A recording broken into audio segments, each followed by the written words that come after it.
Our next speaker, also, if you're working in the field of perception and vision, also doesn't need an introduction. Sven Behnke is at the University of Bonn. And just so you know, in 2002, he wrote his PhD thesis on deep learning networks for perception, robot vision. And so AlexNet was, I guess, a few years after that. So he's really been working in this area for a long time. So please welcome Sven. Mm-hmm.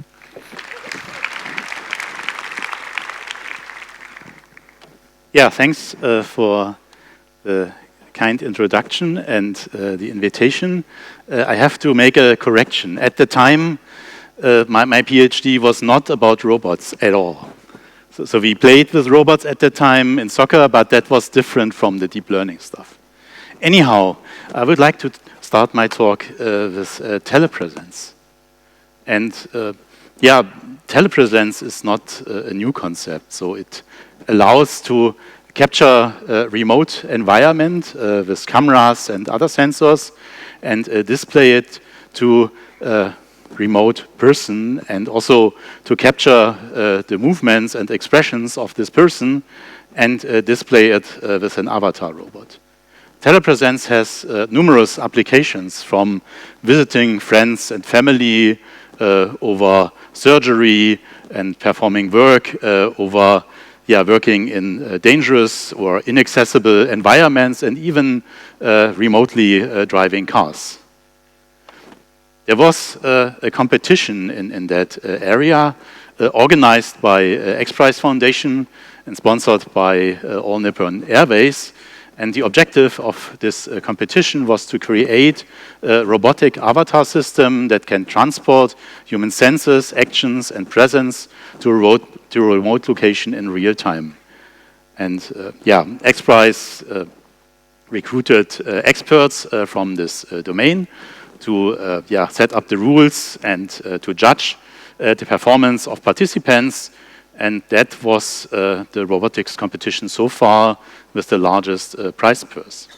So many teams started, and there was a down selection over qualification and semifinals. At the end, 17 teams from 10 countries from leading groups and companies met in Long Beach, California, to see who has the best system. And because there was down selection also between competition days, the reliability of these systems was very important. You see here some impressions from the tasks to be performed in a sequence. They were about interacting with an operator, about using tools and operating a switch, about assessing the weight of objects, about using tools and feeling the roughness of stones. This is the system that we constructed for this challenge. We have a human-like upper body with omnidirectional drive, and also the operator station is about as complex as the robot itself, to not just visually display the environment, but also give force and haptic feedback to the operator. You see here some impressions from the finals, first competition day. So the first tasks were to actually receive the mission instruction and interact with this mission commander to flip a switch and to navigate in this environment. And obviously, if the operator is wearing a head-mounted display, then this is a step back from the regular video conferencing. So we tried hard to capture the operator before they were wearing the head-mounted display, to have inside the head-mounted display cameras for the eyes and a mouse camera, and then train a neural network to, in a photorealistic manner, animate the face of the operator. So this is our solution here, and you may recognize the face of Jerry Pratt, who was our operator on the second finals day, in comparison to the solutions of our competitors. So this is Jerry sitting in the operator station. So we did not operate the systems ourselves, but every day there was a new operator judge who then would have only half an hour to familiarize with the system, to learn how to perform the tasks, like here using a tool or feeling the roughness of stones with that avatar system. And we told Jerry to be quick.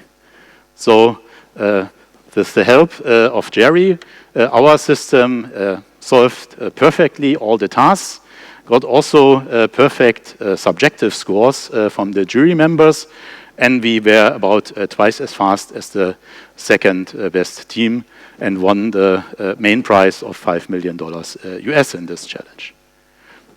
Teleoperation is great, but I think there is a good motivation for autonomy. In fact, I call my group autonomous intelligent systems. And of course, if there is longer latencies or bandwidth restrictions, then we need autonomous skills and or shared autonomy. Or the operator may not be always available, so that maybe it's too costly to just supervise one robot, or there might also be issues of privacy or being in the operator step. And of course, there is this general motivation of AI, understanding intelligence by creating intelligent artifacts. And I think it's really fascinating to see the human brain, the human mind in that machine. So humans can solve many tasks by teleoperation. They can deal with the restrictions of the hardware. They can cope with novel situations. They learn new tasks quickly. They recognize and mitigate errors. And all that is far beyond the capabilities of current autonomous robots. That's why I think there is a good motivation to look at the human cognitive system, what is known about this. Yeah? And the hypothesis here is that this has evolved to continuously interact with changing environments and self-monitor. Of course, we need this system one, where we in parallel quickly perform routine tasks in an unconscious way. But there is more to it. Yeah? So there is global availability of few items in a working memory. There is slow serial planning, and this mechanism is very flexible. This also allows us to self-monitor, to be aware of our own limitations and capabilities, and this is where consciousness lives. So I think there is a good motivation to look at how can we incorporate conscious processing in robot control. And this architecture, I think, is promising. I come from neuroinformatics, so I'm not a good old-fashioned AI guy. I come bottom-up, and I think that's important because of the grounding of this conscious processing in the real world, and also because of the power of the parallel computation with GPUs and the gradient descent-based learning. So all that starts, of course, with sensory measurements like images, but we need to learn hierarchical representations. We need to learn 3D multimodal representations to model objects and their relations, and to predict them into the future, to keep track of the state on all of these levels. This relies on the compositionality of the scenes. So objects and scenes can be described by their constituent parts and their relations, and this, like Lego blocks, allows us to generate infinite variability with a finite set of building blocks. And of course, we need to exploit all kinds of inductive biases, like putting a canonical frame inside an object or inside the robot gripper, modeling the 3D projective geometry and the camera motion, and so on. We work in this direction, for example, here, by, in an unsupervised way, decompose scenes into object slots, and then render the scene again from the individual objects and their mass to separately model attention over time for one object and the relations between objects. And this allows us then, just by video prediction, to decompose the scene into meaningful items and segment the scene in an unsupervised way. Of course, we also work on estimating the 60 pose of objects, like in this approach, based on transformers. And if you look at where do they pay attention, then you see that they actually attend the relevant parts of the input images to detect and pose estimate the objects. And similarly, we can process time sequences and integrate information over time on these multiple levels. If we make predictions into the future, of course, we can condition them on actions, and then it's much easier because we create the future and we can make predictions on multiple levels, longer and longer into the future, but more abstract on the higher levels. And this is then the basis for control in the now, to course define, optimize the actions that then are carried out here. Of course, we need to learn reusable skills from either imitating human operators or from real robot experience. And key here again is compositionality, now on the action sides of things. We work on action learning, for example, by learning shape spaces of objects and then being able to transfer a single demonstration to all kinds of objects from the same category that may have different shapes, and then adapt the policy accordingly.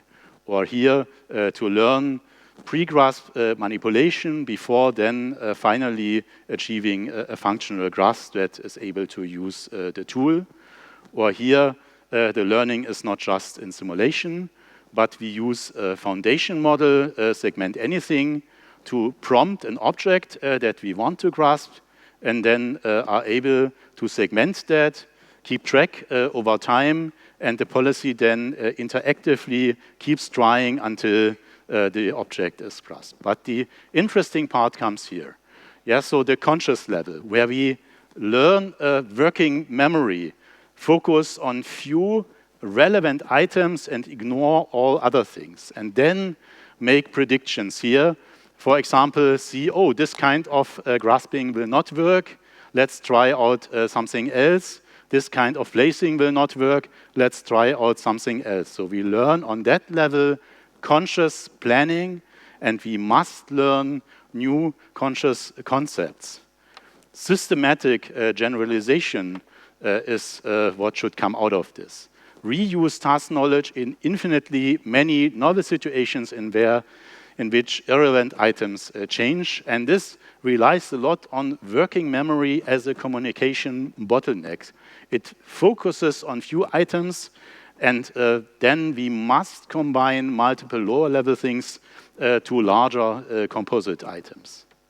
The other dimension of consciousness is self-monitoring, where we can, of course, see if we place the second object on the stack, it may stand or it may fall, and we must model uncertainty in a systematic way by introducing latent variables, and then we can condition on these latent variables and generate multiple plausible futures where we can see not just what happens on average, but what could happen in the worst case, and then not execute this plan, but maybe stop execution and come up with an alternative plan.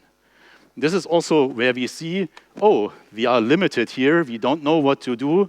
Please, human, demonstrate us what to do. And this self-awareness leads to the knowledge of the own capabilities and limitations, needs to collecting more information when needed, avoiding dangerous situations, and detecting errors and mitigate them. It seems that consciousness is somewhat a bug. Because, for example, in our working memory, we can really focus just on a handful of items. But I think it's not a bug. It's a feature. It will bring service robots to the next level, where they systematically generalize their skills and cope with novel situations, where they self-monitor to obtain more information when needed, avoid risks, detect errors, and mitigate them. And this approach is applicable to a large variety of open-ended domains, and I think it will enable personal service robots that will change our world to a similar degree as, for example, the personal computer or the mobile phone did. We are working in this direction and evaluate our approaches in RoboCup at home, domestic service robot competitions, where the objective is to assist people in complex everyday environments so that they can stay in their homes independently longer than without assistance. So it's about mobile manipulation and about multimodal interaction with users. There is 9 predefined tasks, and the final is designed by the team. So it's very open, and the teams can show what they can do best. And our team actually won in this year this Open Platform League of RoboCup at home in Eindhoven. Thank you.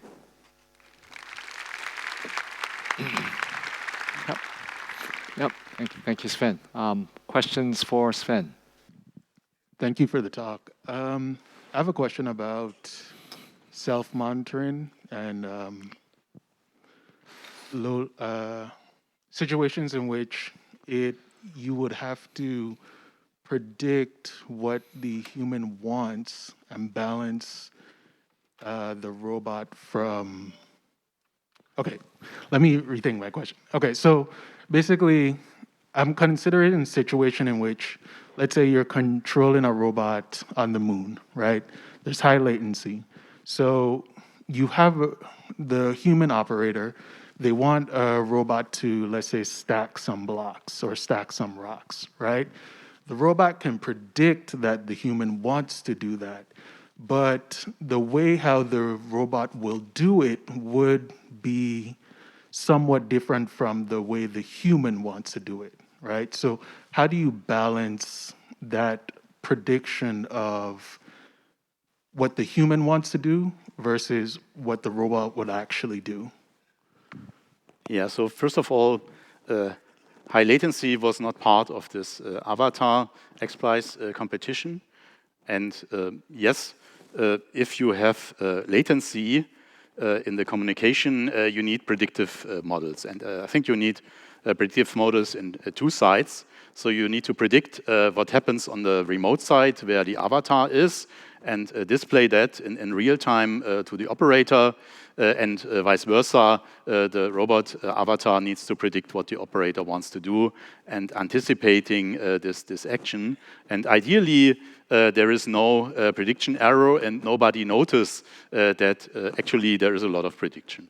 Actually, we as humans do some similar things. So our neural processing pipeline is kind of slow. Yeah? So we may need 100 milliseconds, but if we do fast dynamic actions, like, for example, playing soccer or tennis or so, we need millisecond precision. And this is only being possible by prediction, yeah, and maybe the cerebellum is the way we have use of most of the neurons actually in our brain as a predictive engine to cancel that latency by maybe a time horizon of 100 milliseconds. But there is a second answer to this, and this is the horse metaphor. Yeah, so you do not directly control every aspect of what the robot is doing with all its body parts, but you just say, please go in this direction. Yeah? And where and when to place the foot will be then decided by the autonomous system, by the horse or the avatar robot. And in this way, you can intuitively control the high-level aspects while the low-level things are figured out and filled in by autonomy.